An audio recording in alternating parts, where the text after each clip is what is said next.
성경 4복음서 마태, 마가, 누가, 요한 복음.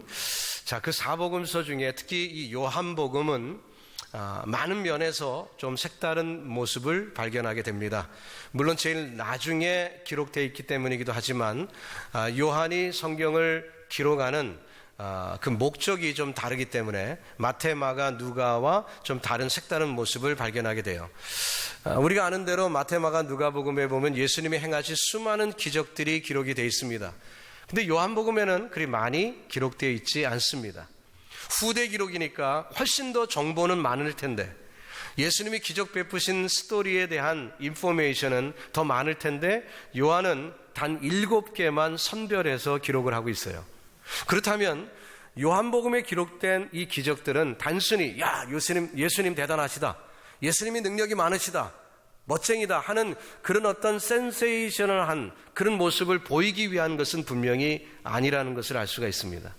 이미 요한이 성경을 기록할 당시에 예수님은 능력이 많으셨음을 그 사람들이 다 알고 있어요. 그렇기 때문에 굳이 그것을 반복해서 얘기할 필요는 없고, 요한으로서는 그렇다면 예수님이 보이신 그 표적들과 예수님의 사역이 뭔가 관계가 있을 거라는 거죠. 그래서 특별히 7개만 뽑아서 그 예수님의 사역과 관계 있는 것들만 기록하였습니다. 우리가 지금 읽고 있는 요한복음 9장에는 날 때부터 소경된 자가 광명을 보게 된 사건이 기록되어 있습니다. 이 사건이 왜 기록됐는지, 이 기적을 왜 요한이 특별히 뽑아냈는지를 우리가 알려면은 우리가 요한복음 8장 그 전의 문맥을 봐야 되겠죠. 그래서 요한복음 8장에 보면 예수님이 나는 세상의 빛이라고 얘기했습니다. 그래서 사람들이 그것을 받아들이지 않았어요.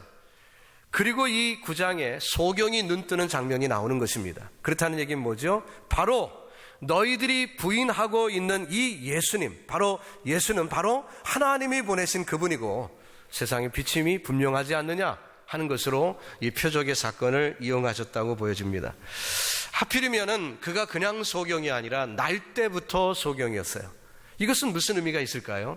단지 광명을 본 것이 날 때부터 소경이었다면 좀 더 특색이 있지 않습니까? 다시 말하면은 날 때부터 소경인 자라는 것은 보는 것이 무엇인지조차도 모르고 있던 사람이라는 거죠. 그러나 보게 됐어요. 그가 보기를 원하지만 보면 어떻게 되느냐 몰라요. 마치 구원받지 못했던 우리들이 하나님으로부터 구원받기를 원하는데 구원받으면 어떻게 되는지 잘 몰라요. 천국이 어떤 곳인지 잘 몰라요. 그렇지만 소망하는 마음 가운데 드디어 우리가 구원을 받았을 때 하나님의 은혜가 내가 상상하던 것과는 사뭇 다른 모습을 많이 발견하지 않습니까? 내가 예수 믿기 이전에 생각하던 예수, 그러나 내가 예수 믿고 난 다음에 예수님은 철저히 다른 분 아니었던가요? 마치 날 때부터 소경이었던 자가 그가 상상했던 예수가 아니라 정말 그가 경험한 예수는 완전히 다른 것처럼 우리도 동일한 경험을 하고 있습니다. 그렇기 때문에 오늘 이 요한복음 9장에 나온 스토리는 그 날 때부터 소경된 자 그 한 사람의 이야기로 끝나는 것이 아니라 바로 저와 여러분의 얘기인 줄로 믿습니다. 오늘 이 말씀을 통해 우리 자신을 발견하고 하나님이 우리를 향하신 그 뜻을 깊이 깨닫는 복된 시간이 되시기를 바랍니다. 흥미로운 것은 요한복음 9장을 쭉 여러분이 읽어보시면은 전개되는 그 과정 속에서 이 소경이 예수님을 부르는 호칭이 바뀌고 있다는 거예요. 점점 변화하고 있다는 거예요. 여러분, 우리가 누구를 부를 때 그 호칭은 어떤 의미가 있습니까? 그저 객관적인 호칭들도 있습니다. 그렇지만 많은 경우 우리가 부르고 있는 호칭은 주관적인 의미가 있어 서로의 관계를 설명하는 경우들이 상당히 많습니다. 예를 들어서 우리 성도님들이 저를 가리켜서 목사라고 부릅니다. 또 뉴욕에 아는 많은 분들이 저를 어떻게 알면은 저를 목사라고 이렇게 부르십니다. 하지만 우리 교회 성도님들은 또 좀 애정이 있잖아요. 맞습니까? 애정이 있는 분들은 뭐라고 부르시냐면 우리 목사님 이렇게 부르시더라고요. 그 얘기를 들으면 좀 푸근해요.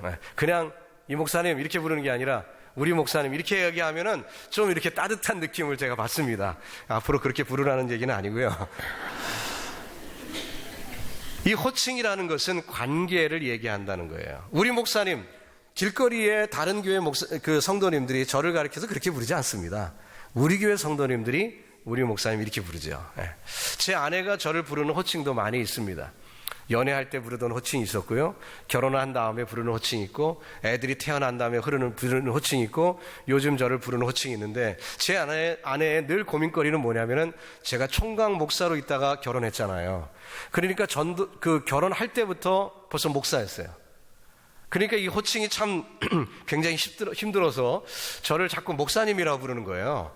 근데 저는 아주 그 호칭을 싫어합니다. 아니, 세상에 딱 하나밖에 없는 여자. 그러니까 저를 또 목사라고 부르면 좀 그렇잖아요. 집에서도 제가 목사 폼을 잡아야 되잖아요. 그냥 반바지 입고 좀 편하게 입고 싶은데 갑자기 목사님 그러면 번쩍 하잖아요. 그래서 저는 그 호칭을 집에서 쓰는 거 별로 안 좋아합니다. 이런 거 참 좋아합니다. 근데 만약에 제 아내가 저를 그렇게 부르는 게 아니라 우리 교회 어떤 여집사님이 여기 현관을 나가는데 저를 자기 이렇게 부르면은 이거 이상하게 되는 겁니다. 그러면 좀 곤란하죠, 그죠? 이 호칭이라는 것은 관계하고 많은 관계가 있다는 얘기예요. 그래서 우리가 하나님을 향한 호칭, 예수님을 향한 호칭도 이 관계하고 뗄래야 뗄 수 없는 그런 관계가 있습니다. 여러분은 하나님을 어떻게 모시고 있고 어떻게 부르시고 있는지, 자, 오늘 본문에 등장하는 이 소경이 예수님을 부르는 호칭에 대해서 전개되는 과정을 우리가 살펴볼 예정입니다. 자, 날 때부터 소경이었던 사람이 밝히 보게 된 사건은 예견치 못한 일이었습니다. 그리고 또 밝히 보게 된 다음에도 예상치 못한 일이 또 벌어집니다. 많은 사람들이 축하해주고 기뻐해줘야 될 텐데 그게 아니라 핍박이 있습니다. 적지 않은 소동이 벌어집니다. 바리새인들은 예수를 죽이고 싶은데 그 예수에 의해서 보게 되었다고 하니까 받아들일 수 없는 것입니다. 그래서 그 소경이었던 자를 데려다가 신문을 합니다. 그러자 그는 있는 그대로 대답을 합니다. 11절 말씀에 예수라는 그 사람이 진흙을 이겨 내 눈에 바르고 나더러 실로암에 가서 씻으라 하기에 가서 씻었더니 보게 되었습니다. 예수라 하는 그 사람, 바로 당신들이 얘기하는 그 사람, 객관적인 표현이죠. 지금 이 예루살렘의 소동거리가 되어 있는 그 사람이 얘기하니까 얘기한 대로 했더니 보게 되었다. 이 사람은 장님이기 때문에 예수님이 침 뱉은 것은 잘 몰랐나 봐요. 그래서 그냥 진흙을 자기 눈에 발라준 것부터만 설명을 했습니다마는, 어쨌든 이 예루살렘 거리에 늘 소문의 소재가 되었던 바로 그 사람이라고 표현을 했었어요. 근데 계속해서 바리새인들이 집요하게 질문을 던집니다.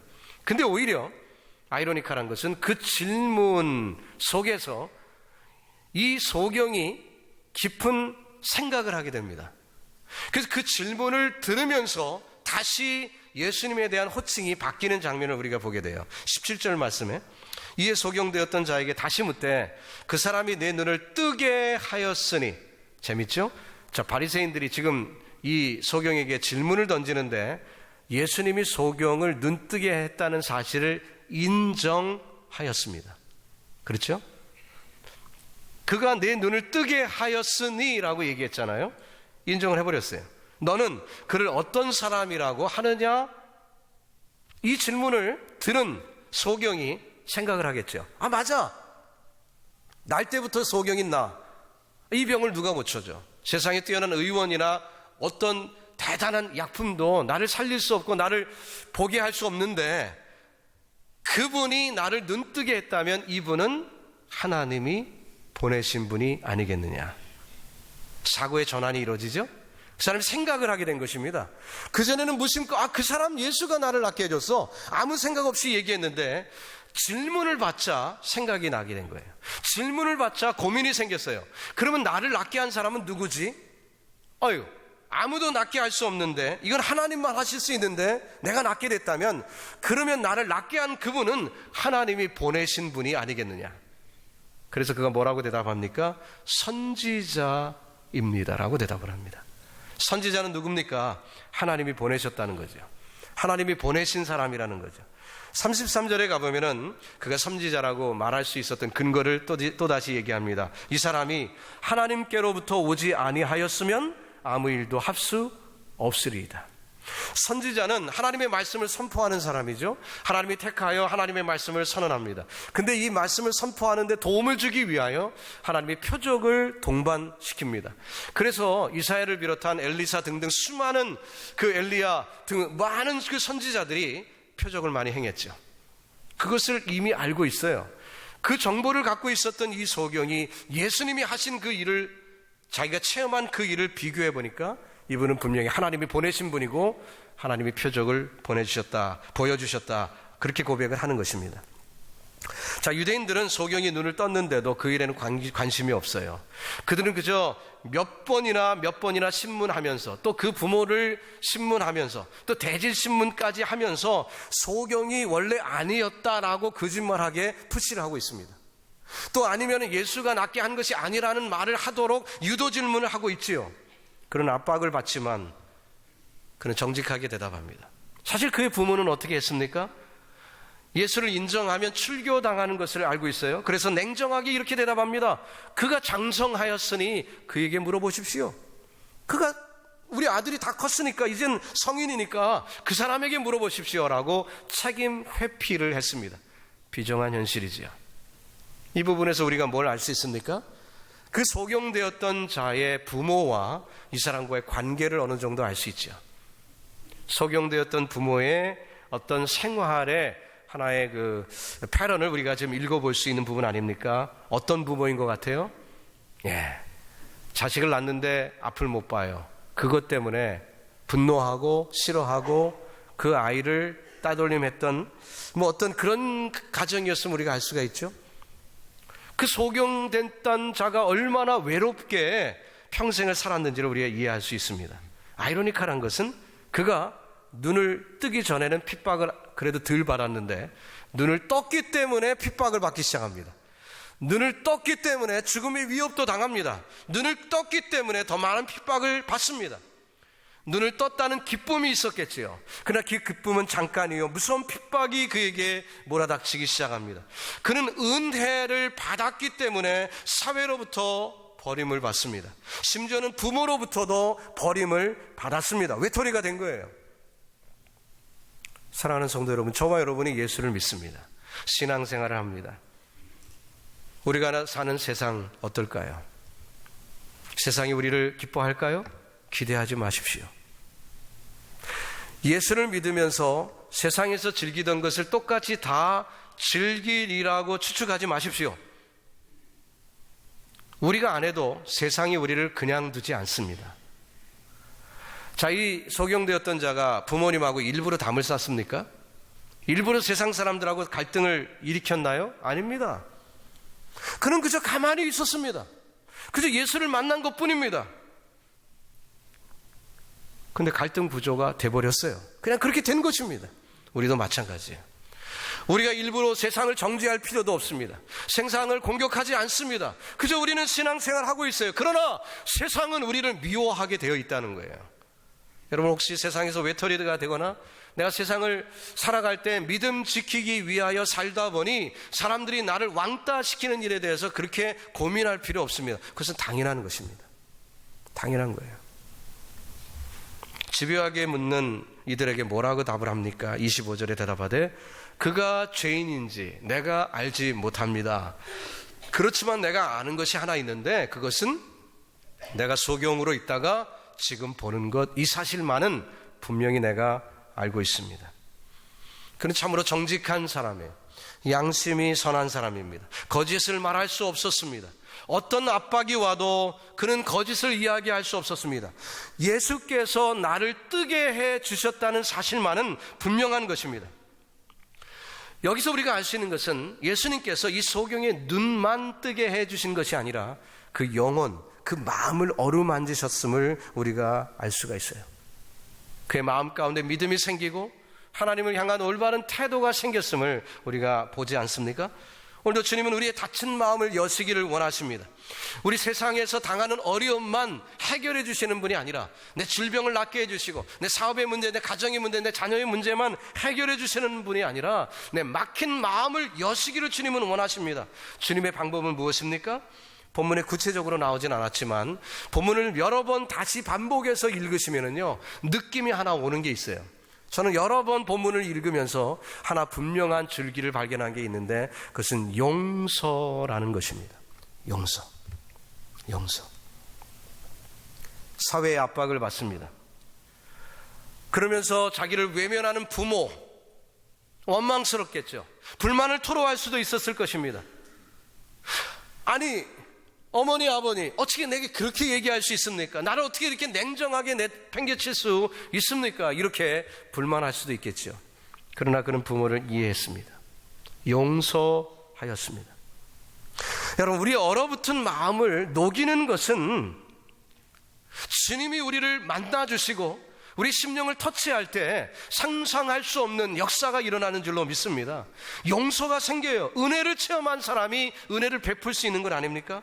사회적 공포 때문에 아들이 소경되었던 그 사람을 정말 소경으로 얼마나 힘들게 살았습니까? 측은하지요. 근데 그를 차갑게 외면하는 부모를 그는 원망하지 않습니다.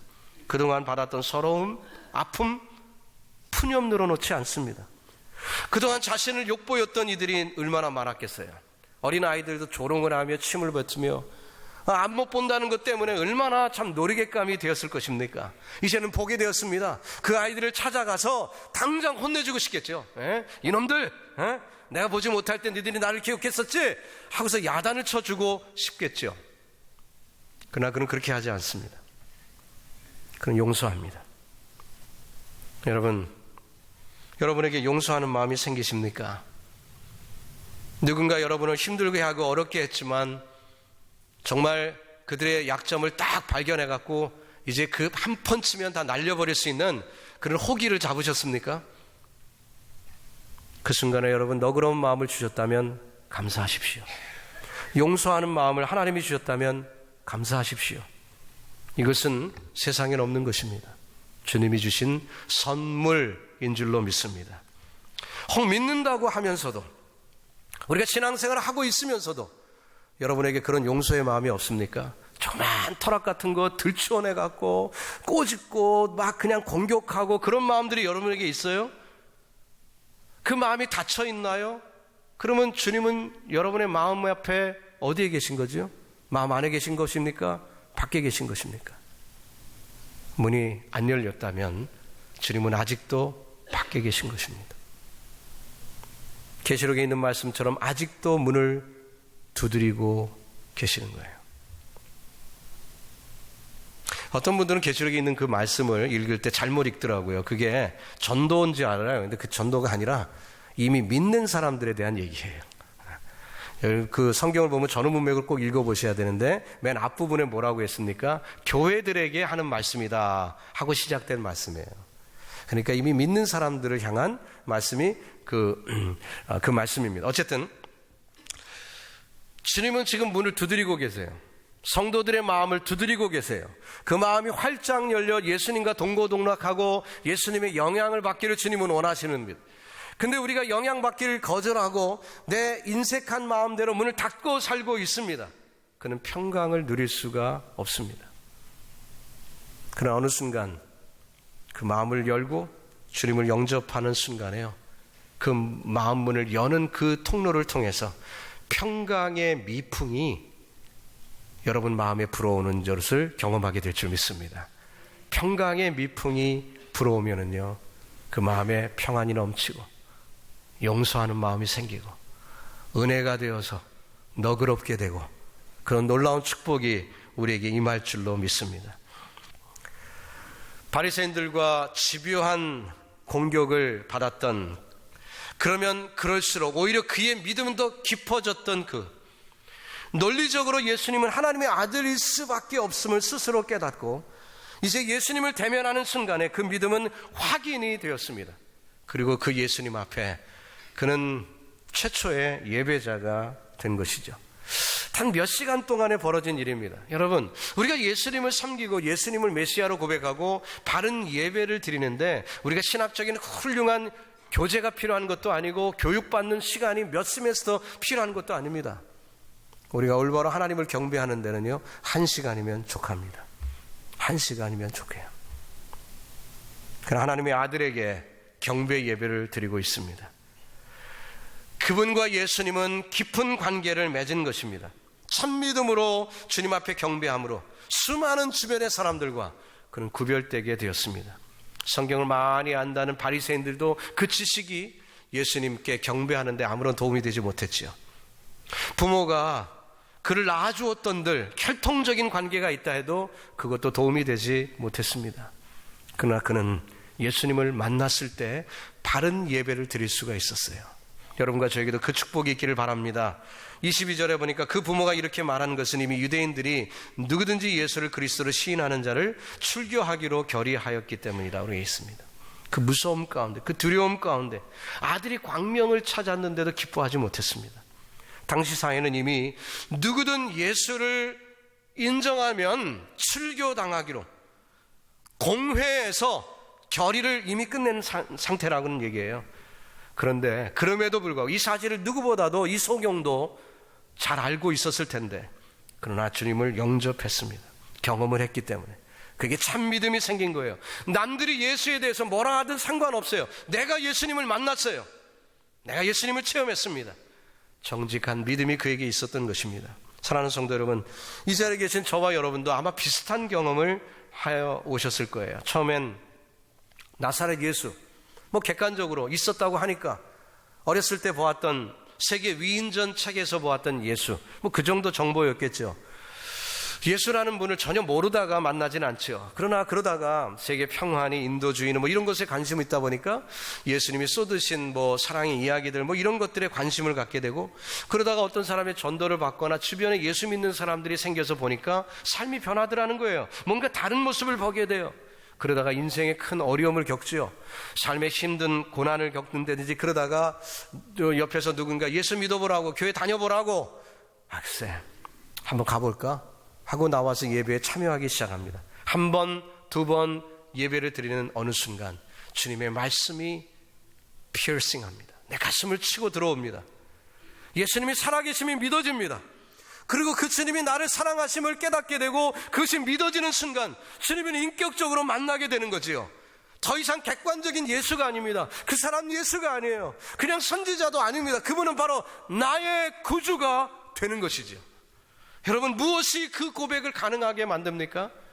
바로 체험적인 믿음, 주님을 만난 것입니다. 성령의 역사죠. 하나님의 말씀입니다. 여러분과 저에게도 그 역사가 일어나기를 주님의 이름으로 축복합니다. 날마다 경험되기를 바라는 것입니다. 자, 그 소경은 그 고백과 함께 주님께 경배 예배를 드렸다고 했습니다. 길거리에서, 그저 노상에서 되어졌던 일이에요. 사람들이 늘 지나다니는 곳입니다. 그러나 아랑곳하지 않습니다. 주님과 나 사이에 눈빛만 바라보고 있는 것입니다. 어떤 훌륭한 예배당, 잘 장식된 예배당, 그리고 멋진 어떤 웅변력 있는 설교자, 그리고 잘 조화된 찬양대, 이렇게 웅장한 어떤 그 월십 포맷이 있어서 드린 예배가 아니라 길거리에서 1대1로 예수와 나, 아무 화려함도 없고 아름다운 모습도 없지만 정말 주님을 가장 기쁘게 했던 예배, 그 길거리 예배 아니겠습니까? 네. 아무리 멋지게 의복을 갖추고 바리새인들이, 종교 지도자들이 훌륭하게 예배의 모습을 그 당시에 갖추고 있었다 할지라도 주님은 관심 없었어요. 이 노상의 예배, 길거리의 예배, 주님은 기쁘게 받으셨습니다. 그것은 바로 한 성도의 신앙 고백이 있었기 때문이죠. 오늘도 마찬가지입니다. 다수가 모여서 함께 예배드리지만 이 자리에 신앙 고백이 있는 자는 하나님을 대면합니다. 그러나 동일한 장소에 있어도 신앙 고백이 없으면 그저 허공만 보다가 가는 것입니다. 원숭이에게 사람 흉내를 아무리 많이 가르쳐서 사람처럼 그대로 행동을 하게 한다고 해서 원숭이가 사람이 됩니까? 아니에요. 사람이 될 수가 없죠. 원숭이는 원숭이에요. 예배 흉내를 멋있게 낸다고 해도 그가 성도가 될 수는 없는 것입니다. 신앙 고백이 있어야 돼요. 주님을 만나야 합니다. A.W. 토즈라는 목사님이 하나님을 최고로 알지 아니하는 한 아무도 그를 경배할 수 없다, 그렇게 말했어요. 그 말대로 이 소경은 예수님을 최고로 한 것입니다. 그렇기 때문에 그분에게 경배 예배를 드린 것입니다. 그는 출교 각오했습니다. 예수님이 최고였기 때문에 염려하지 않습니다. 상관하지 않습니다. 걱정 없어요.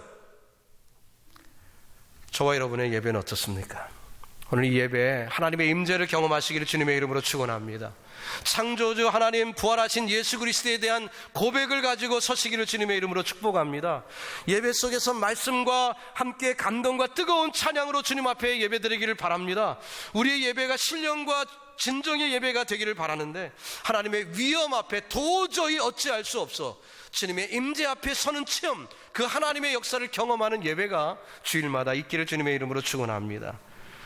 예배 이전까지 여러분의 마음을 사로잡았던 문제가 있습니까? 도대체 어떤 문제가 여러분의 고민인가요? 사업이 어려우십니까? 의사를 찾아봤더니 엄청난 진단을 받았습니까? 복잡한 인간관계에 시달리고 있습니까? 어제도 첼시에 폭탄이 터졌는데 그런 소식 듣고 내가 늘 다니던 그런 그 맨하탄 길거리에 지금 폭탄이 막 있습니다. 네. 그 외에도 또 안 터진 폭탄 하나 또 발견했다고 하지요. 복잡한 세상이에요. 고민입니까? 불안합니까? 근심이 있나요? 어떤 것이 우리를 짓누른다 할지라도 예수는 나의 하나님이신 줄 믿습니다. 왕이십니다. 소망이십니다. 그 고백이 있는 한 우리는 불안하지 않습니다. 이 소경처럼 근심하지 않습니다.